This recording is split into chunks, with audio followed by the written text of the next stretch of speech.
Okay, let's get started. Hi, everyone. Welcome to AlzAuthors Live Love Stories, Keeping Romance Alive in Dementia Care.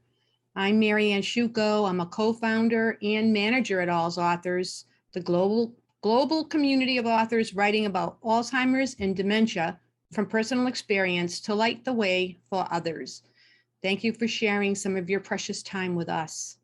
I'd like to introduce some of the members of our management team who are with us today. And we have Vicki Tapia and Ann Campanella, Jean Lee, and also Roseanne Corcoran, who is my partner here in managing the event and the video and all of that. So thank you all for coming. Here's a little housekeeping. The event is being recorded, which I think you know, and we will post it to our YouTube channel in the next week or so. So first of all, I wanted to explain how this program came about. You may know that I've written a novel called Blue Hydrangeas, an Alzheimer's Love Story, which explores the role of a male caregiver in a 50+ year marriage. And I've always been intrigued by how couples manage to keep it together in the face of a dementia diagnosis. There are so many changes and so many variables to contend with. When I first started the program, I called it Keeping Love Alive in Dementia Care, but I quickly realized that that was not an appropriate title because love does not die in dementia, right? Love endures. So then I thought of the word romance. Maybe that was the word I was looking for. But when I say romance, I'm not talking about romance as in wine and roses or diamonds and dancing as the TV ads want us to believe. I say, let's define romance as the little spark between you and your loved one that makes you a couple, that makes you special to each other. It's what made you fall in love in the first place, right? It can be found and it thrives in the tiny habits and rituals that we enjoy over a lifetime of togetherness. A quick cup of coffee savored each morning before the demands of the day, catching up over dinner. The glance across the room at a crowded event that means I'm okay or can we go now? Knowing that your loved one would adore that cute little thing that you saw at the market and you buy it just because. Building a home together, raising children, traveling, vacations, family troubles, more, all of that stuff. It's in your history. It's in the way that you relate to one another, regardless of the situation. We may define romance in our own ways, but when the overwhelming changes that dementia brings to a relationship, it threatens to stifle the romantic spark. But we can keep it lit, treasuring our special connectedness with our partner. So today we have 4 couples who are currently facing a dementia diagnosis here to tell you their stories and to show you how romance and their love continues to sustain their relationships. So I'd like to introduce our panelists. We have Richard Creighton, who is a blogger at Living with Alzheimer's, and he's an AlzAuthors associate caring for his wife, Kate, at home with Alzheimer's. Anthony Copeland-Parker, also known as Tony, is the author of Running All Over the World, Our Race Against Early Onset Alzheimer's. He travels the world and runs marathons with his wife, Kat, after she was diagnosed with early onset Alzheimer's.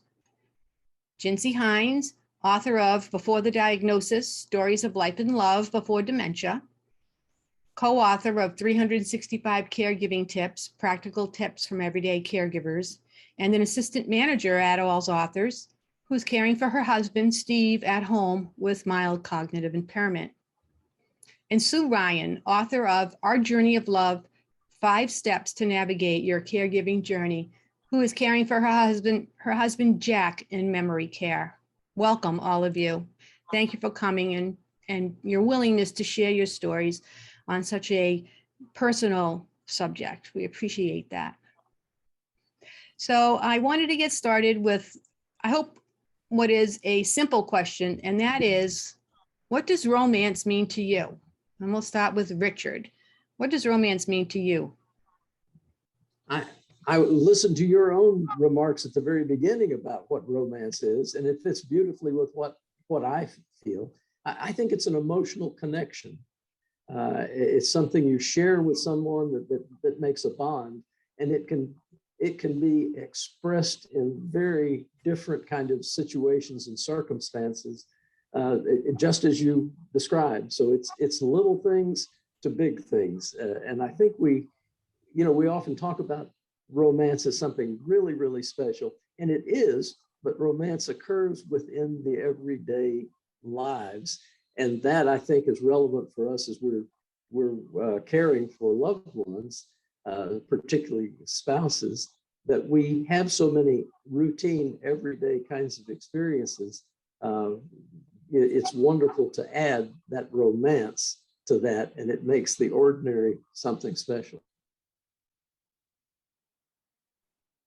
That's a great way to put it. It makes the ordinary something special, because your loved one, they are someone special. They're not like anybody else in your life. So I like that idea. Sue, how would you define romance? I compliment what everybody else has said. One of the things that I always keep in mind about romance is that it's mysterious. It's a mystery to us, that we don't necessarily know exactly what it seems romantic to us. And it's more about an emotion. A lot of people think about romance with a physical part, but it's a lot about emotion. So it's something that gives us joy, and it's excitement, and it's mysterious, and it's, you can look at two different people, and one person you just feel so drawn to them, and you have this emotional connection with them, and someone else, it's just a person. So just like many of the components of our current journeys with people, with our loved ones who have a type of dementia, a lot of what they're going through is a mystery. I still find the romance in the mystery. That's lovely. Tony, what about you? Well, as everybody has witnessed, it does change over time as your loved one progresses down this windy, unknown road. We find that romance changes with it. I remember the days when she was first diagnosed, what romance meant to me, and today was an example of the changes of romance for us. Today actually is the first time Catherine's been out of my presence with someone I do not know. I actually hired someone to watch her today. And the peck on the cheek and the kiss that she gave me when I said goodbye and I would be back in a few hours is what romance means to me. And not knowing where we go from here in our lifestyle, but knowing that any little thing that we can do to show our affection for each other is so, so important. Right now, Catherine's into fidgeting, twisting her fingers, and me just rubbing her hand and letting her know my presence calms her down and lets her be herself. Thank you. That was so well said. Appreciate that. Gincy. Okay, so I agree, of course, with what everyone else has said. I think what romance, when we're young or new in a relationship, we think of romance as, the flowers, the great gift they gave us, as they were saying, the physical signs of romance, oh, look at the beautiful necklace, earrings, whatever it is I got as a gift. Isn't that romantic? And then I think just as we evolve in a long-term relationship, I mean, my husband and I have been married almost 32 years, romance changes. And I think as their health changes, it evolves with it. I mean, romance is holding my husband's hand if we go for a walk. It's he walks in the house and a song I really like is playing and I grab his hand and say, oh, here, let's dance. Or romance is also that trip to Home Depot when you put yourself out there that's not your favorite thing to do, or taking him to the wood supply store to, look at the things for his latest project. It's enjoying the things they like in their life as well. And it's sharing interests that you have with each other. It's also part of being romantic. And, you know, it's not just the flowers and the earrings and things like that, which is good. Yeah, I think that's great. Everybody has added some pretty good answers. One of the topics that we have on our agenda for today is something from what I've learned from interviewing many of you and others for the podcast and reading so many of the beautiful books in the collection written by spouses caring for their partner, is how a dementia diagnosis can somehow maybe change the way that you look at your partner. Now you see them in a new light. Did that happen with you? And how did that happen? Can you explain that, Susan? Sue? No, for me, it didn't. I've been on the journey with family and loved ones who've had dementia. And one of the things that I learned is massive acceptance and radical presence. And when we got the diagnosis, there was just this complete, okay, this is our journey. This is another event in our journey. And it was complete acceptance of exactly where it was, so that I continue to stay at all times fully present with what's going on. And so in that, I don't see Jack any differently. I was with him most of the day yesterday, and literally just like Tony and Gincy had said, you know, just rubbing his hand. We used to do that. We always held hands with our fingers entwined. We do that. The recognition, the response, the things that they do shifts, but I don't see him any differently today than I did before, except in the aspect of looking at him for how I can be of more care for him where he is in the diagnosis. But as the person who I love and my life partner and all of that, I see him the same way. All right, that's great. Anybody else have something to add on that subject? Well, you know, there's one thing. It's not a day and night contrast from what Kate was before and now, but it's something that I see more easily now. She's always been a kind person, but particularly in the later stages of this disease, when we've had caregivers for extended periods of time and they're doing all the intimate things that they have to do with her, and changing her, et cetera, I'm struck every time when she protests on some things, because who would like having things like that done to you? But even after that, she frequently says to the caregiver, "Thank you." Yeah. And she sometimes speaks to me in a very harsh way, and has sometimes in the past done the same. And then the same thing is true. She would say, "I'm sorry, I shouldn't have said that to you." And it just, it communicates with me something about her nature that I knew already, but not the depth of it. It is so immersed in who she is, and gets reflected in how she treats the caregivers and how she reacts to so many other things.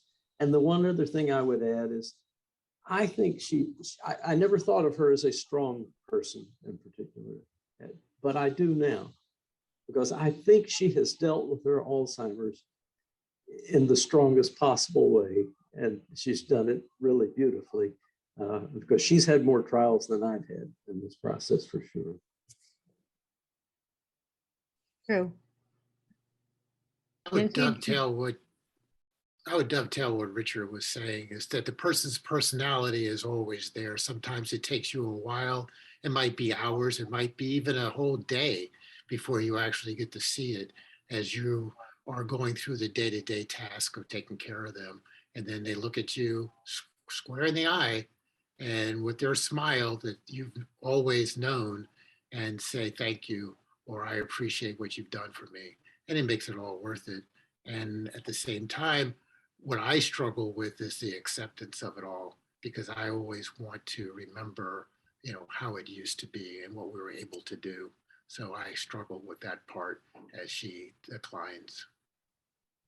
Yeah, and I think for me, our situation's a little different. My husband still has mild cognitive impairment, fortunately. And so he's at home, and in fact, he's working in the garage on some woodworking stuff. But for us, it happened when he was only 55. So we were still in the middle of raising our son, and, literally in the middle. He's 25 now, and this happened 12 years ago. And so it was a completely unexpected, of course, for any of us, but a different issue of suddenly now he's home and life is different, but he made the best of it. And he would say, oh, I have the best situation because I get to do what everybody else wants to do. And I get to be there to go to my son's track meets during the day. And I get to be there for these things. And so, I have been impressed by his positive approach to it. Like some of you have said, by his ability to pivot and do new things, like learn woodworking, as much as it drives our son crazy that my husband still cannot make instant oatmeal. He can make a piece of furniture, go figure. So, it's like, yes, things have changed, and I see him in a new light, and one I wouldn't have seen him in before. So this is actually better. It's added a richness and a depth to our relationship that would not have been there. Okay. So that's a little different perspective. Now, what about maintaining any spousal roles that you might have had in your relationship, prior to the diagnosis, as opposed to where you're at now? Have there been any changes like that? Maybe relating to work or making decisions for the household, anything like that? I'll just jump in that for us, even though, with everything I just said, though, that has 100% changed. I feel bad sometimes because I have to make sure I am including my husband in decisions, because I could make all of them and he wouldn't care. But as I say, with raising, we were still raising our son, and you don't want to take away your spouse's input on decisions relating to your children. And so I would make the effort to think, well, this is the right decision, but I would include my husband with it. But it's interesting. On the other hand, there's things like, I've wanted a new living room chair for years, and I only found out last year I need to stop asking him and buy the blasted chair, because he can't make a decision about it. And he finally said, I don't know what to say about it. And I thought, I've beaten my head against a wall for 3 years over a stupid chair, so, but I've taken over everything else, which has been a challenge, because you have your life, and then you add all of their responsibilities to your life as well as managing their health care, his medications, and his schedule, while he kind of lives the carefree, in a sense, life. So yes, for us, the spousal roles have definitely changed. Sue, I see you laughing. I can relate to some of the comments that Gincy was making, that as Jack progressed, what we did in the very beginning was we chatted together. I would allow him to continue. I shouldn't say the word allow, but it really kind of was, is I would observe him and yet allow him to do everything that he felt comfortable with doing. And yet in my observation and in my conversations with him, it was more to find out where he was beginning to feel uncomfortable, as opposed to where I was going to take something away from him. And so even when he did something, if he didn't do it correctly, but he still enjoyed doing it, I didn't mind that. We'd have conversations about it, and he was still getting enjoyment from it. And so part of that was just meeting him where he was at. And when it started to be something that was agitating to him, or he just couldn't figure it out, then what we did, instead of taking it away, was that it was kind of like, I kind of weaned him off of things. That, for example, if he was balancing the books, I would still give him the information. I would give him old invoices. I would give him things that he could balance and walk through. He had no ideas what the numbers were, but he would sit there and he would do things. And then he gradually just kind of stepped away from doing that. And so other than the driving, which was a very firm decision that we made, the other things, it was more in the observation. And actually in the part about the driving, he was a numbers guy. I called his doctor and said, what I understand is that if he's been diagnosed, if as long as there's a diagnosis, if he picks up the car keys again and somebody else hits us, it's not even his fault, there could be a lawsuit. And the doctor said, yes, that's absolutely true. And I said, you have the conversation with him and then I'll take the keys. And so, you know, we kind of did that, but in all the other things, we had kind of just a conversation and a transition with it. And I think it's probably different for different people where they have what's important to them or their ego involved with it or their fears, because we each react to things differently. And some people are more comfortable with it and some people have a lot of fear. And so from my perspective, in that just staying really present, it was observing his emotional connection with what it was so that we could shift it. By the way, one of the things that was really easy for him is he didn't have to keep doing the dishes. And so he was just thrilled to give that one away. I would be It's been- too. It's been kind of insidious. Tomorrow, Catherine has a neurologist appointment. And what they do is the day before they send me an assessment for me to go through. And it's kind of like the forest for the trees. You don't really see the decline moment by moment. But when you fill out the form and they are asking you questions about feeding and are asking you questions about bathing and all, then you really get to see, oh, wow, over the last 4 months, you know, she hasn't been able to do these things, even though in my mind, you know, she's just the same person as she was 4 months ago. We've had individuals that we've met, you know, 6 months ago and then see them again 6 months later. And they will mention the decline, whereas I didn't even notice it at all. Today we were in the gym and we were on the bicycle. And I remember back when we first started running marathons and she was after me and trying to keep my pace up and trying to, you know, keep my times lower. And now I'm trying to get her to do the things that she was trying to get me to do 20 years ago. So the roles do change. Yeah. Richard, did you want to say something? Well, sure. I would say, I think this probably is true for a lot of men. I suspect that even in this day and time, women carry a lot of loads for the home that men don't carry. I realize we share a lot more than we used to, but I think women still play a major role in the household. And that I've taken over everything. I mean, for years, I've taken over everything. So for me, it's been a dramatic change. I didn't know how to wash clothes. I didn't. And now I grew up doing the dishes, so I was always in charge of dishes, but I never washed clothes. But you know, I learned that. I learned about OxyClean. I learned about all sorts of things I didn't know about before. The biggest issue I had of all, really, was women's clothes. I mean, I'm not a man who bought my wife clothes, nor did she buy clothes for me. And so she needed clothes, and she was gaining weight, and she needed new things. And I'm trying to find things that fit. And she didn't have any sense of distinguishing between those clothes that she would wear outside to work in the yard and those that she would wear to a banquet. And so I'd buy her something new that I was so proud of, and I'd come home, because this is the time I could still leave her at home. I'd come home and she was out working with the plants in the dirt with this brand new, beautiful outfit that I paid money for. And then it was a constant cycle of trying to buy new things all the time.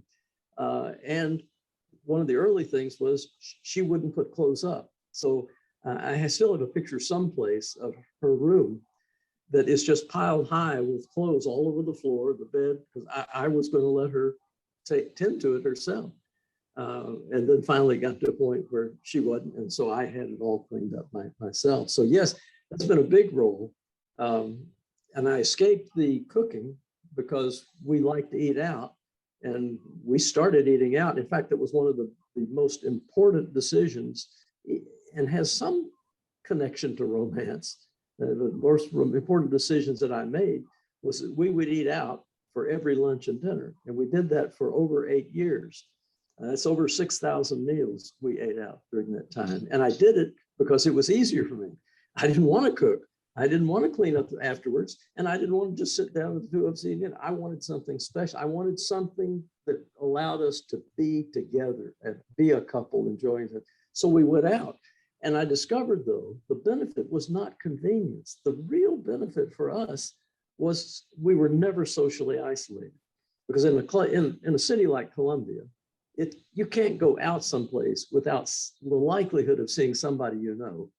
And so we were always seeing people, and they were the kind of connections that Kate could deal with because they were short-term. Hi, how are you? Good to see you. Haven't seen you in a long time. See you next time. Those kind of things. But in addition, all the owners, managers of restaurants, the servers, all knew us. They knew what we drank. They knew what we ate. They'd see us in the parking lot, and we'd be walking in. They'd be placing the beverages on the table, getting the meals ready for us. And then, of course, should we not show up, then what happened? So that I still have one server. There's been a lot of changes in servers over the years, but I still have a server that I text with. And if I'm not coming, I let her know I'm not going to be there, because I still go by myself now since Kate can't get out anymore. Yeah, I let them know. It has really meant a lot in terms of connection with people. And I know some people would say superficial encounters, but they really are powerful in what they mean. They really have added a lot to our lives. So yeah, we've had a lot of changes in the way we were living before. Yeah, I really like that whole concept about eating out, taking your meals out, because it relieves so many other stresses, such as planning meals and shopping and then cleaning up and all of that, which I think for anybody, night after night after night gets to be a grind. And to have just wiped that out is amazing. I think that's really good advice if you can do it. And even, getting food to go, or have, Instacart or DoorDash or whoever it is, Grubhub deliver. We've been getting our groceries delivered through the pandemic, and that is we just keep doing it. We got habituated to it. We really enjoy that. And it's well worth the extra expense not to have to go to the market. Go on, Sue. Marianne, if I could take just a minute to add a tip onto the dining part. One of the things I started doing with my dad, who had dementia before my husband did, is that I had a business cards made up, cute little business cards that says, my husband, or my dad, Hal, has dementia. I appreciate your compassion in our service. And so I would, when we would go to a restaurant, I would hand that to someone at the reception desk, or I would hand it directly to the server. And so it allowed them to be empathetic and to lean in, so that if Daddy was having a challenge, or when it was with Jack, if they were looking at the menu and they were struggling a little bit, they understood to be more patient, or they did things. And it allowed them, there were time after time, and I'm sure, Richard, you found this, so many times when they leaned in to be part of a positive experience, both for us as well as for our loved one. Yes, I had cards as well, and I didn't use them often because I had so often personally told different staff members very early in our going, but I found it made a difference too with other people there. Any number of times I found when it was time for the check, the server would say, "It's been taken care of for you." And I'd say, oh, and I would think, oh, well, because we come here so often, they've taken care of the check for us. But no, somebody else saw us and just picked up the check for us. Now, we didn't do this to get that, but it's a nice little bonus. The other thing I should have said was, it's not only that we ate out for lunch and dinner, but that in that stage, Kate was getting up earlier. Not really early, because she's never been an early bird, but we'd get to Panera about 9:30 almost every day. She got a blueberry muffin. I had eaten breakfast earlier because I am an early bird and I like to eat right out of bed. So, and then we go to Panera, get the blueberry muffin, and we'd spend as long as 2 hours there. And people got used to us there, the other patrons, and we got to know them, more social interaction. Then by 11:30, it was time for us to think about lunch. So it was time to go on to lunch. We'd come home, and then we'd have a little break at home. And then we'd go to Barnes and Noble, the cafe, Barnes and Noble. And we'd get she'd get some kind of drink. They usually had all these Starbucks kind of drinks, get a drink. And sometimes one of their nice fresh cookies would be good. And we'd meet people there. And then a little later, of course, it was time to go. We'd either go back home for a while and then go to dinner or go straight to dinner. So there was a lot of social activity wrapped up in our day. Great. Now, Tony, your situation is interesting because you and your wife are traveling. You are living, you're in a hotel right now, and you don't really have, that's your home base. So how has that been for her, you and her, to constantly be changing your environment? Well, some people say that it's something we should not do, that you should have routine and you should have the same thing every day so that a person understands where they are and can get a good concept. Except for us, we decided to do it a little bit different. We love to travel and we love to run. So we sold our home and we've been on the road for now moving on 8 years, ever since she was diagnosed. We get away from not having to make the bed or to change the towels. We just ask the maids to do that for us. Like Richard was saying, we eat out all the time. During COVID, we would go Grubhub and we would bring it back into the hotel room. But outside of that, we have all our meals in restaurants. And what Richard was saying also is the socialization, getting out there. Yes, it's, hello, how are you doing? Some little conversation, but she enjoys that part of it. As we traveled, we did a lot of our travels with tours so that we would have those opportunities to socialize with other folks that were like-minded. We'd be going on a marathon somewhere. We would go with a tour company and those individuals would know about Catherine. But I did not ever hand out cards. The only time I handed out a card was when we were on a 9-hour flight over to Europe. I would give the flight attendant a card just to let them know if I fell asleep to know what was going on with her. But I was very surprised that the service industry is very aware of those type of things. They were quite in tune when they would see us. It would be the first time and maybe the only time, but they could see her struggling or me ordering for her, and they would know that there's something up, and they would pay particular attention to us, and we're very accommodating, especially if you're on a cruise or on a tour or on a bus or things of that nature. But yeah, we've enjoyed it. For her, hotel room's a hotel room. I just need to lead her to the bathroom, and we're good to go there. She actually comes alive when it's time to go.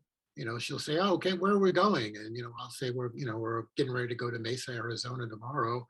And her whole personality changes. Going through the airport, she knows she's going to see so many people, and she can say hello and see the flight attendants and the new hotel staff and things of that nature. She just comes alive. And as long as that happens, we plan on keep going. Wow. That's fascinating. I love that whole story. We have a question in the chat for Richard. I would like to hear about Richard's decision to move to a care community. This has to be such a painful decision to make for everyone. So you recently moved within the last year or so, right, into your new home during the pandemic. Absolutely. Yeah, it's hard to believe, but we're approaching a year, and it's been a quick year. And though this is a hard decision for a lot of people, it wasn't really for us. This, I might add, this is my 33rd consecutive year of caregiving, because we cared for all of our parents. Then my father took a significant other after my mother died, and she had vascular dementia, and we helped care for her.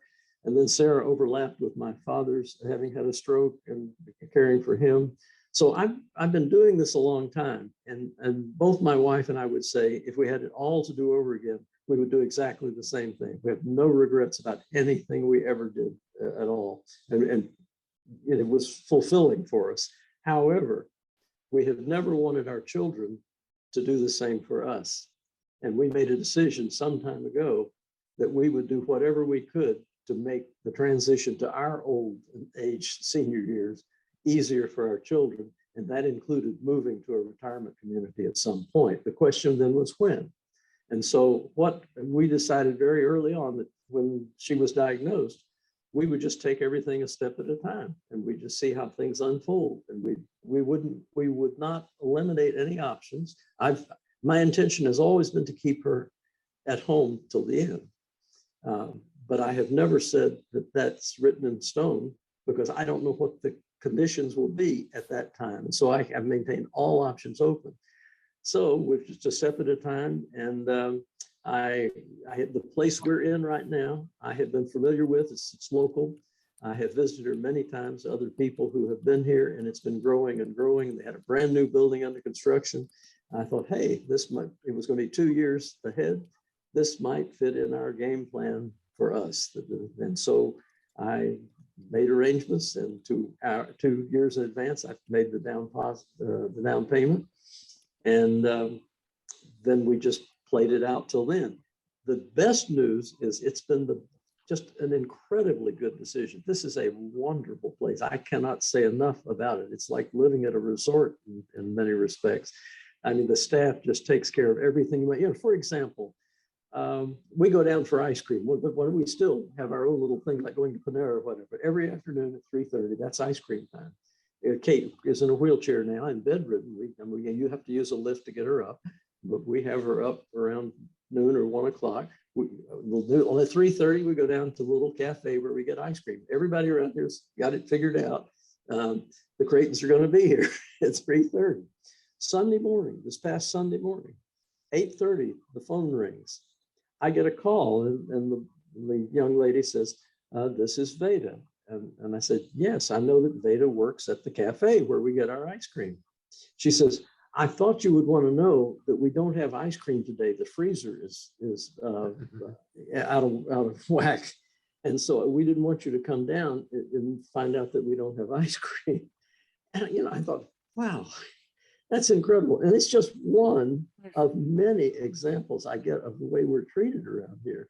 And it's talk about a social community. It's the first time I've ever lived in what is a real community. But I'm telling you, I can't walk out the door to go any place. And I'm going to be in conversations all along the way. The caregivers know when I go out to get something, I say, I'm coming right back. And, it's 30 minutes or an hour. They know I've run into people and we're chatting away. But everything about it is, plus they now have a geriatric practice on the grounds that is actually in the building next door to us and is connected by a hallway. But even better than that, the doctor comes to us in the apartment. So when Sarah's had, in fact, I will, I've opened my mouth now more than I intended to. On Monday, Kate had a minor stroke. And so that's going to change our lives a good bit. But in that case, I was able just to pick up the phone. The doctor's next door. He and his nurse were able to come right over. We were able to deal with things. And we've decided to keep her at home, that we were not going to do the hospital routine with her again. And we had done that with COVID over a year ago, and it was traumatic. But we're monitoring every day, and we have the doctor right here. When we need vaccinations, they got vaccinations for us. Everything is taken care of. I love this place. I could be on the marketing team for them, but it has been strategically a beautiful move for us because it provides tremendous support for me. And they're so caring and nice with Kate. It's just wonderful to see. I love taking her out, and we have dinner there every night. We are not doing that this week with the stroke in our midst, but I hope we'll get back to them. I'm sorry to hear about that stroke. That's serious. But we had a question from one of the guests about your decision. Were your children supportive? How did they react to your moving decision? Oh, well, that's another story I've got. I also believed long ago when we were caring for our parents never told us anything. Okay. So we didn't know when they were ill, having going surgery, or anything. My father was taking care of my mother for a long while. I don't know how long before I knew she had dementia. And I was like a lot of other people because I saw her frequently and I still overlooked it. But we didn't want, and I in particular, didn't want our children to be out of touch with what was going on. I thought they ought to be partners with us in our old age. And so I made a conscious decision to include them on everything. And I started my blog. The very reason I have a blog, it started as a journal. I started that for them so that they would have all the information on exactly what was going on in our lives. And I wanted to be as open with them as I could. Now, it wasn't for the first, it was 3 years before I told them. But after that, they had everything before them. So when it came to the care community, I didn't even make that decision without talking with them first. I approached them and I told them what I was planning to do and wanted to know how they felt about it. They thought it was a great idea. They were both here. Well, they helped us. They live out of state, but they were here earlier. They were taking some of the furniture we had. And they actually came for the move to be with me during the move. We had hired people to do all the work, but they wanted to be here. And I felt it was a good thing. It's a significant move in our lives. And I thought it was appropriate for our children to be here, and they were, and supported. And the very night we were here, I said, looking at this place, this just feels right. And they both said the same thing. This just feels right. And I say the same thing this very day, and they would too if they were here. That's great. That's really helpful to hear because so many people are reluctant to move. We had another question. Someone asking about how do you manage anger issues with you and your partner, Tony? Can you address that? Well, one of the things I do is I separate Catherine from her alter ego called Allie. Allie is Alzheimer's. Mhm. And when Allie raises its ugly head, I remember the fact that I love Catherine. I do not like Allie at all. So I take my anger towards the disease as opposed to towards her, and keep the love that I have for her alive by doing everything that I can do. And from time to time, we all experience the fact that they do not want to do what you're asking them to do for the 5th time, and then telling them to do for the 10th time, and then demanding them to do for the 20th time. But it has to get done. I also try not to have as much time constraints as I used to. Being on the go and airline schedules and bus schedules and tour schedules and things of that nature, we got to get out the door at 6:30, which means you got to get up at 5, and we need to get dressed and we need to get moving. And now it's like, well, maybe just won't go on that tour. And if you don't want to get dressed, we'll just sit around and we'll just do something else and just be a little bit more laid back. Another comment I like to make is about the fact that as a caregiver or care partner, I try to refer to myself as to try to take the giving away from it and partnering ourselves through this journey. It's the fact that I had to do things that I enjoy doing also. You have to take care of yourself. And I've been trying to hone in on that over the time, to take care of myself and the things that I love to do. I love to travel, so that's why we keep traveling. At some point, I might need to look at what Richard has done and find a community situation, but that's down the road. I don't know. It might be next year. It might be next week because of health issues. One of the things I did do is something a little bit different, but it came to me overnight, which was, what would happen if something should happen to me in a hotel room? And I actually went out and bought a life alert. So I wear a life alert, and if something should happen to me, in my profile, it has the fact that I'm caring for Catherine and they have all about her disease. And so that when the alarm goes off, not only will they be finding somebody to take care of me, but they'll be sending somebody to take care of her. And I thought that was really important. And it's something I wanted to share with everybody, to be thinking about as your caregiver. You know, what if something should happen to you? Is, you know, for you, you might have family members that you could call right away, but at the same time, it might not be something that they would be know to be cognizant of your loved one. That's a very good point. That's good advice. Did anybody else have any ideas on the anger issues? Did we want to explore that a little more? I've got something I would, a couple things I would share toward that. And it complements what Tony had talked about. And that is, as Jack was progressing, and, you know, Jack, like Richard said, you know, the Jack will get care and he'll say thank you to someone who's giving him care. He's a very kind person by nature. And yet when they're in what I call dementia moments, where it's not really them, it's the disease has taken over, and the disease is controlling how they do, and the there. One of the things that is very important for us to recognize is that we can love them as much as we love them. We can want to do everything possible for them. We can want to keep them home. We can want to keep them with us. And yet, I call it promises we're not meant to keep. Jack is a larger man than I'm physically capable of lifting up.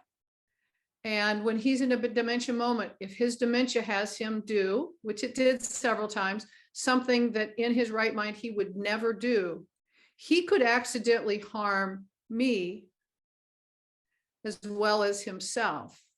And so as we're talking about keeping our loved one at home, or the things that we're doing, part of that is actually being practical about what's physically safe for them and physically safe for us. And so I learned a lot about helping Jack by giving him space. When he was angry, it was usually something that wasn't working right. And so I would try to give him space till he could come back kind of into himself. Or I would observe what was going to be necessary for us to stay safe in that moment. And so just part of it is, you know, we love and we want to do these things, but there's also a practical side of that. And so, you know, stay on that. In our heart, we know what we want to do, but we don't want to lose track of what's really safe. And it's different for everybody. The journey is completely different, and the experiences that we have. So just kind of that observation. And the other part of that is, so often the anger comes not at you or not at the thing, but that they don't know what to do. And so redirecting is so very, very helpful. And like every tip that we're talking about today is all part of romance. I mean, we're doing these things out of, you know, different ways that we express love. I have done as many things as I possibly could do with Jack in redirecting him. And there are lots of ways we can learn about redirecting. Often, you know, it's looking at, and this is where I talk about massive acceptance and radical presence. Stay really present to what's creating the anger that they have, and how we can be, as Tony said, how can we be a partner to that? Is it getting them, you know, redirecting them to something else that will allow them to get back into a more comfortable space? Is it something where we need to separate ourselves somewhat because there's the chance of physical harm to them or to us? Or is it something where it requires something else, and have the backup plans for those things? And so I navigated all those things with, you know, with all the different family members as we went through it. It's just, there's no one right answer, but it's all done from love. I'd like to say thank you, Sue, for expressing that. I think it's a good reminder how different every situation is. I am not an advice giver. I'm very careful about that. I think you need to know a lot about an individual situation before you advise. And there are differences, I think, in the caring relationship between spouses and between a child and a parent that are in general are true. But there's wide variety even in those. But I do think in the spousal connection, love is we go back to romance, Marianne, where you started this whole thing. I think we have a distinct advantage in caring for our life partner because we're tied together with something very powerful, and that's love, romance. It is really a special kind of connection with people. I told you I love Judy Cornish and her work, and she occasionally has a Twitter post that says, focus on the person, not the dimension. Yeah. And you know what? I love that quote, and I believe in it so deeply. And I'm generalizing now, but almost everybody likes to be treated as a person. They like to be recognized for their individuality and that somebody cares or concerns. With a spouse in that love relationship, I think that's even greater and more important.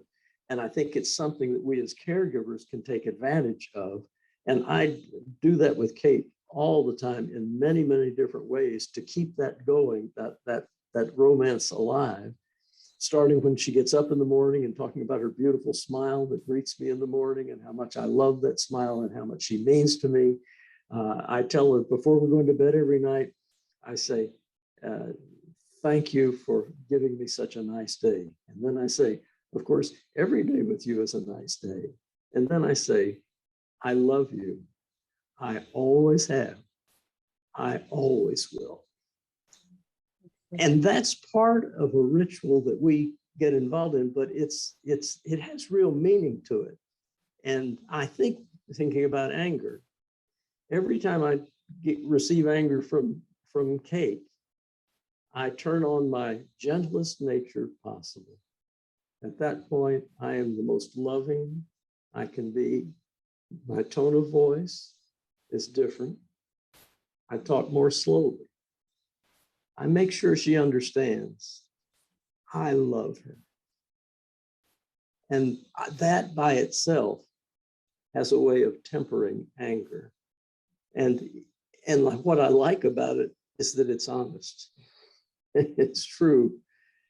And it seems to connect with her.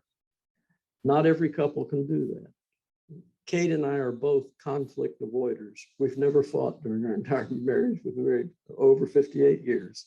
We avoid conflict at all costs. We are both, each one of us wants to please the other. And we still do that even to this day. So those are things that don't exist in every marriage. So we've got a lot of advantages. I could go on about advantages we have. And another reason I don't generalize from our very joyful and positive situation. Enough said. Okay, thank you so much for sharing that. Before we go, we did have one question that has come up a couple of times, and I'm going to direct it to Gincy. Can anyone speak to how they handled the grief of this situation or the loss, all the losses that you encounter? Mute. You're muted. No, I'm unmuted. I think Oh, okay. We can't hear you. In the early days of my husband's diagnosis, I can remember standing in the shower and crying, wondering how I was going to how I was going to afford long-term care for my husband and college for our son. And thankfully, it has not come to that. But, it's just different things make you, it's like when you're grieving the loss of someone who has actually passed on. And, you're fine with it today. And then you hear something or see something and you think, oh my God, my mom's been gone 14 years. I can't believe it. That kind of a thing, except they're still here. And sometimes it's grieving the loss of things that won't happen. Like one day, this was pre-COVID, all of a sudden I went, oh my God, I will never get to Europe. How can I ever take my husband to Europe? And it just broke my heart. And it was just one of those stupid, it's unimportant in the grand scheme of life if I ever get to Europe, right? I mean, it's really not going to matter. But that one particular day, it was soul crushing. And it was like, it's okay. It's okay. You have to find a way to say, you know what? I'm not going to get to Europe and I'm going to be really, really sad. And it'll be okay, that I won't get to Europe and I will live without seeing those blasted windmills in Holland that I wrote about in second grade, and it's going to be okay. But it's like any other kind of grief. In that moment, it's not okay. And it's hard to be okay with grief. It's hard to say, I feel really bad that I haven't thought of having 6,000 meals out. God, I love that idea. Tony, I love the idea of living in a hotel. I don't want to clean my house and mow the blasted lawn every time. And it's in the beginning also, I will admit very publicly, I used to cry when I mowed the lawn because that was the chore my husband did. My husband mowed the lawn. He took care of the yard. I didn't mow the lawn. In fact, I grew up in the traditional household where my dad and one brother were the yard people, and my other brother, my mom and I were the in-house people. I didn't mow a lawn. Thank God we have an electric lawnmower. It takes a button to push it on. And I would mow the lawn and I would literally cry. I joke, I think all the men in my neighborhood would see me go mow the lawn and they would close their garages so they didn't have to watch and didn't have to feel bad about not offering to help. But it would be like, I would just cry. And I was so proud of myself when I finally got to the point where I stopped crying because I was mowing the lawn. These things are there. It's different, it's a different life. But the truth of it is my life is so much richer than it was, and it would have been at this point if we hadn't gone down this road. I am a different person. I am a better person than I ever could have possibly been without this journey. And I think that is something to be grateful for. I will never somebody who will say, oh, I'm thankful for this. Oh, heck no, I'm not thankful for mild cognitive impairment, Alzheimer's, dementia, none of that. It's a bunch of nonsense and needs to go away, frankly. But I am thankful for where I have gotten to in life, because it has definitely changed me. It has made me a more patient person, not 100% patient, but more so than I was before and would have been, I think. So with the grief has come positive growth. Tony, thank you, Gincy. Gincy, go to Europe. No, seriously, figure out a way. You want to go, you can go. We just came back from Costa Rica 2 weeks ago. We went to Europe last year in September. I thought that Catherine was way past that, and the people will bend over backwards for you. Just figure it out, put it down, figure out where you want to go, and make it happen. And if you need some tips, I'm here. I'll be glad to do that for you. But you'll be surprised how it is possible for folks to still travel with dementia. The other thing that I just wanted to mention is when it comes to grief. I've been through this 5 stages of grief so many times, I do not know what stage I'm in. I was a denier for so many years. From the very beginning, I was hung up on the AlzAuthors stating that a person that was going to be cured is alive today, and Catherine was going to be one of those people. And I keep holding on that we will find a cure within her lifetime or within all of our lifetimes. But you go down that road and then you'll see a spark and you'll say, maybe this is the day that she's starting to come back, because it is a roller coaster. Some things that she's able to do today, she won't be able to do tomorrow, and it's the other way around. But I just try to enjoy today and grasp hold of today and not think about what tomorrow is, because one of the things Catherine used to say, you can get hit by a car just walking across the street. You could have a stroke, overnight. You could have, catastrophic things happen to people, get diagnosed with cancer every day. COVID is hitting people every day. I'm just trying to be grateful for what we're able to do and let grief take care of itself. Very good. Thank you. Did anybody else want to share their thoughts on grief? So Do we have just a couple minutes, and I'll share a couple thoughts on grief? I'll do it very quickly. We wouldn't have the emotion of grief if there wasn't a purpose for it in our lives. And we can't practice emotions we haven't felt. We can't observe somebody else's grief and feel our own. And so it's reasonable that when something happens and we feel grief, each of us feels grief differently based on its things that it reminds us of in our past, things that we fear in our lives. So there are a lot of things that are associated with something that presents itself to us for grief. And so part of it is honoring the fact that you are grieving, recognizing that there's a purpose for grief in our lives, that ultimately it's meant for us to be self-reflective and to also learn about ourselves and see how resilient we are and see things and experience grief, learn, what you can from other places to have the resources that can help you gain comfort, and whether you look at this resource or that, how many stages of grief or this or different leaders or people who talk about it, educate yourself on it, allow yourself to feel the emotion, and yet realize one thing, that we're meant to move through grief. We're not meant to get stuck in grief. And so honor it, experience it, learn from it, and also allow it to be part of what it helps you move forward in your life, because at the end of the day, we are all meant to thrive in our lives. And it's so hard to see that when your heart feels broken.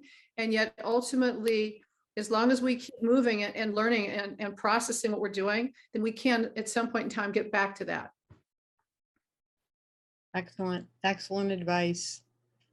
Thank you so much for your time today, all the wisdom that you've shared so honestly.